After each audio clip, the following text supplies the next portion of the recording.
श्री गणेशाय नमः। श्री सीताराम चरण कमले भन में पावन वाल्मीकि रामायण राम कथा में आज हमारा प्रसंग है कि भगवान के बन जाने के बाद रनिवास में किस प्रकार का विलाप हुआ, किस तरह से वो लोग परेशान हो गए। सब रानियां बछड़ों से बिछड़ी हुई गौओं की तरह दुख से आर्त होकर रोने और उच्च स्वर से क्रंदन करने लगी। अंतपुर में वह घोर आर्तनाद सुनकर पुत्र शोक से संतप्त हुए महाराज दशरथ बड़े दुखी हुए।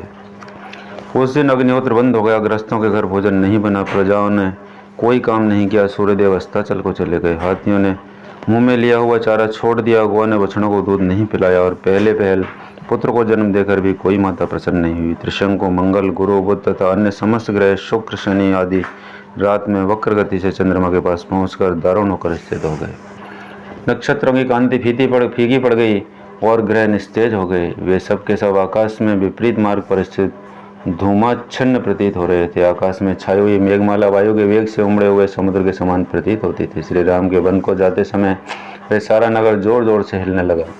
समस्त दिशाएं व्याकुल हो उठी, उनमें अंधकार सा छा गया। न कोई ग्रह प्रकाशित होता था, न नक्षत्र से। ऐसा सारे नागरिक दीन दशा को प्राप्त हो गए। किसी ने आहार या विहार में मन नहीं लगाया। अयोध्यावासी सब लोग शोक परंपरा से संतप्त और निरंतर लंबी सांस खींचते हुए राजा दशरथ को कोसने लगे। सड़क पर निकला हुआ कोई भी मनुष्य प्रसन्न नहीं दिखाई देता था। सबका मुख आंसुओं से भीगा हुआ था और सभी शोक मगन हो रहे थे। शीतल वायु नहीं चलती थी, चंद्रमा सौम्य दिखाई नहीं देते थे। सूर्य भी जगत को उचित मात्रा में ताप या प्रकाश नहीं दे रहे थे। सारा संसार व्याकुल हो उठा था। बालक माँ बाप को भूल गए, पतियों की स्त्रियों की याद नहीं आती थी और भाई भाई का स्मरण नहीं करते थे। सभी सब कुछ छोड़कर केवल श्री राम का ही चिंतन करने लगे। जो श्री राम के मित्र थे वे सब तो और भी अपनी सुध बुध खो बैठे थे। शोक के भार से आक्रांत होने के कारण रात में सोए तक नहीं। इस प्रकार सारी अयोध्यापुरी श्री राम के रहित होकर भय और शोक से प्रज्वलित होकर उसी प्रकार घोर हलचल में पड़ गई जैसे देवराज इंद्र से रहित हुई मेरु पर्वत सहित यह पृथ्वी डगमगाने लगती है। हाथी, घोड़े और सैनिकों सहित उस नगरी में भयंकर आर्तनाद होने लगा। वन की ओर जाते हुए श्री राम के रथ की धूल जब तक दिखाई देती थी तब तक इक्ष्वाकु वंश के स्वामी राजा दशरथ ने उधर से अपनी आंखें नहीं हटाई। वे महाराज अपने अत्यंत धार्मिक प्रिय पुत्र को जब तक देखते रहे तब तक पुत्र को देखने के लिए उनका शरीर मानो पृथ्वी पर बढ़ रहा हो। वे ऊंचे उठकर उनकी ओर निहार रहे थे। जब राजा को श्री राम के रथ की धूल भी नहीं दिखाने देने लगी तब वे अत्यंत आर्त और विषादग्रस्त होकर पृथ्वी पर गिर पड़े। उस समय उन्हें सहारा देने के लिए उनकी धर्मपत्नी कौशल्य देवी दाहिनी बाँ के पास आई और सुंदरी केकई उनके वाम भाग में जा पहुंची। केकई को देखते ही नय विनय और धर्म से संपन्न राजा दशरथ की समस्त इंद्रियां व्यथित हो उठी। वे बोल उठे, पापपूर्ण विचार रखने वाली केकई, तू मेरे अंगों का स्पर्श मत कर, मैं तुझे देखना भी नहीं चाहता। तूने तो मेरी भार्या नहीं बांधवी।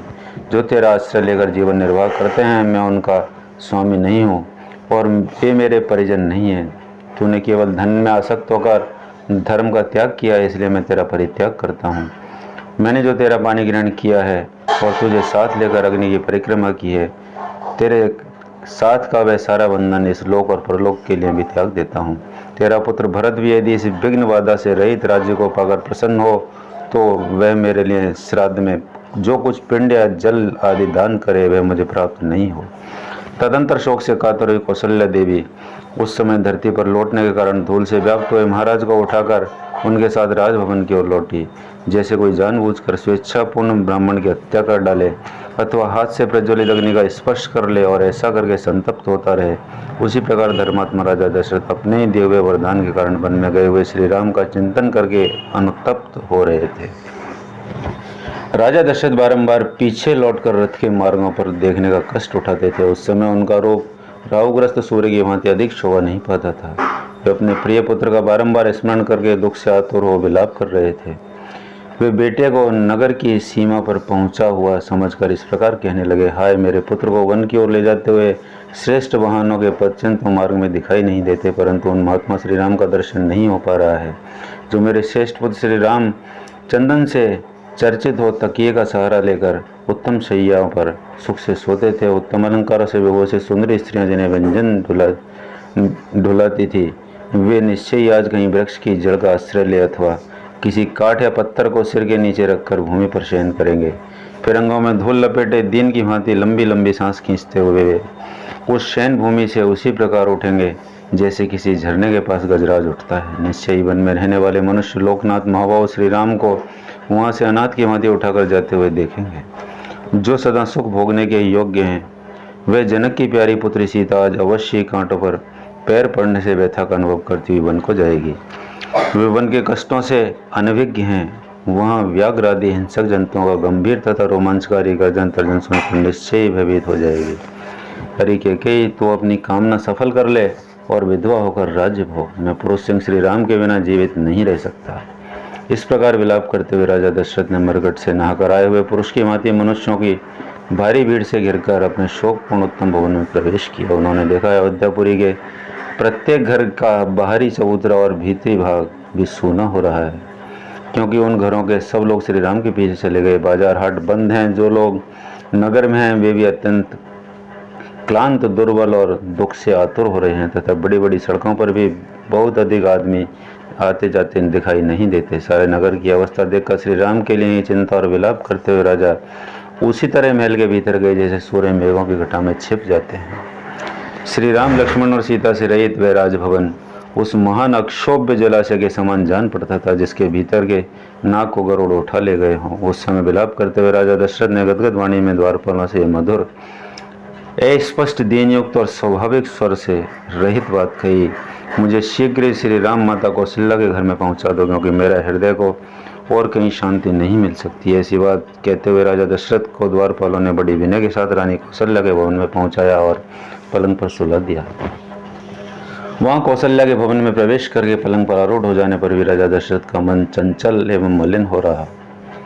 दोनों पुत्र और पुत्रवधू सीता से रहित वह भवन राजा को चंद्रहीन आकाश की भांति श्रीहीन दिखाई देने लगा। उसे देखकर पराक्रमी महाराज ने एक वहां ऊपर उठाकर उच्च स्वर में विलाप करते हुए कहा, हा राम, तुम हम दोनों माता पिता को त्याग दे रहे हो। जो नरश्रेष्ठ 14 वर्षों की अवधि तक जीवित रहेंगे और अयोध्या में पुनः लौटे हुए श्री राम को हृदय से लगाकर देखेंगे, वे ही वास्तव में सुखी होंगे।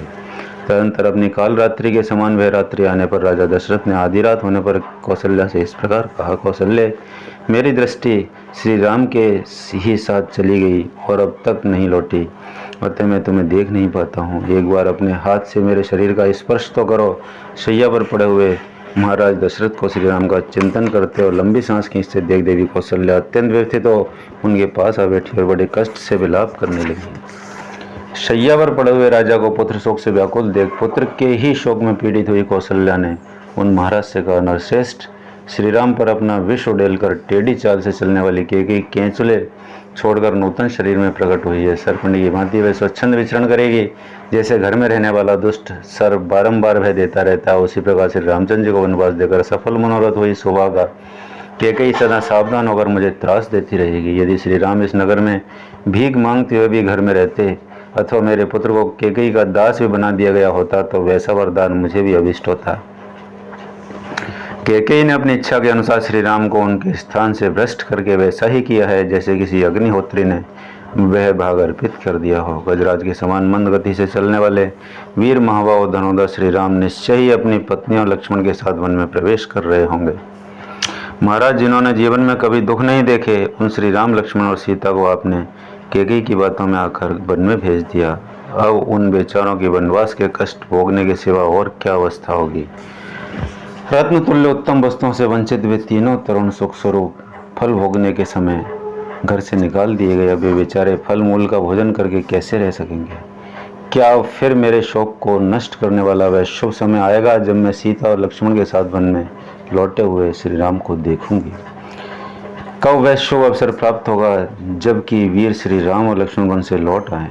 यह सुनते ही यशस्विनी अयोध्यापुरी के सब लोग हर्ष से उल्लासित हो उठेंगे और घर घर फहराए गए ऊंचे ऊंचे ध्वज समूह पुरी की शोभा बढ़ाने लगेंगे।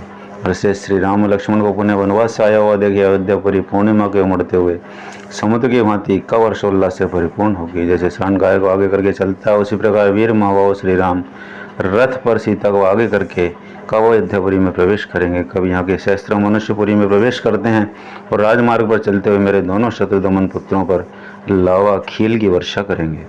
उत्तम आयुध एवं खड्ग लिए शिखरयुक्त पर्वत के समान प्रतीत होने वाले श्री राम और लक्ष्मण सुंदर कुंडलों से अलंकृत हो कब अयोध्यापुरी में प्रवेश करते हुए मेरे नेत्रों को समक्ष प्रकट होंगे। कब ब्राह्मणों की कन्याएं हर्षपूर्वक फूल और फल अर्पण करते हुए अयोध्यापुरी की परिक्रमा करेंगी।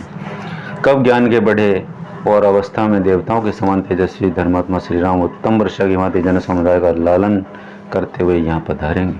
मित्रों, बहुत ही शानदार और मार्मिक हृदय स्पर्शी प्रसंग है, जिसमें विरह वेदना का बहुत ही उत्तम तरीके से, शानदार तरीके से वर्णन किया गया है। माता कौशल्या किस प्रकार दशरथ जी को समझाती है और किस प्रकार उनका वेदना को कम करती है।